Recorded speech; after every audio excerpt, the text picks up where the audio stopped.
Life before drugs and alcohol. Before I started using drugs and alcohol was pretty good. I was in school in Atlanta, roughly 19 years old. I was president of my freshman class in college and doing things that freshmen in college should do. It started off as very casual, recreational use in college, just to fit in or to party, so to speak. I started drinking when I was roughly 19, and I didn't really have a problem at first. It was just all fun. As it creeped into habitual use, my intake of drugs or my choices of drugs would increase. And so, even though it started off very slow, it snowballed into a very serious drug habit for me. One of the early people to notice was one of my professors here at University of North Carolina. She, at the end of a semester, I didn't turn a paper in on time, and she told me that I was a waste of human capital. Um, and when she said it, it was something that was devastating. I never forgot it. And I think it was in her own way of saying that, hey, I had a problem, and realized that the drugs were killing me. The drugs are what's holding me back. I accepted that I would probably die a drug addict or alcoholic.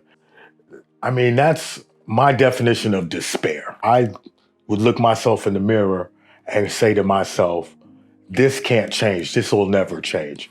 It wasn't until I got to Haymarket and I started listening to other people who had drug problems before and had overcome them that I even started to consider changing my outlook when it came to drugs and alcohol. My thinking was like after I'd done the 28 days, it was like, yeah, I did it. Let me get my certificate. I'm going to go back to my life and I'll be fine now, but maybe not. During the 28 days, I was still in management mode. I had not decided that I can go without it while I was in treatment. No, I did not see sobriety for what it was until I was in the recovery home. And that's a testament to the recovery home itself and IOP. I had an IOP counselor, Tom Dorak, that every single day would speak to us about the importance of having hope and knowing that our lives weren't over yet. And as simple of a message as that is, it was very, very important for me to hear, because that was the main thing that kept me from getting sober. As I had so much despair about the possibility of becoming sober. And so going to the recovery home and hearing Tom Dorak talk about hope every day sat into my soul. And once I got that going and I started to believe that, that's when I knew that I could stay sober. That's when I knew that I wanted sobriety. I no longer had cravings and urges for alcohol roughly 90 days after being at Haymarket, because I realized that my life wasn't over yet. And there was so much more life yet to live. And when I started looking at my life, like there's so much more, the last thing I wanted was drugs and alcohol. It was like Christmas had come and now you have all these brand new presents. You have hope again, right?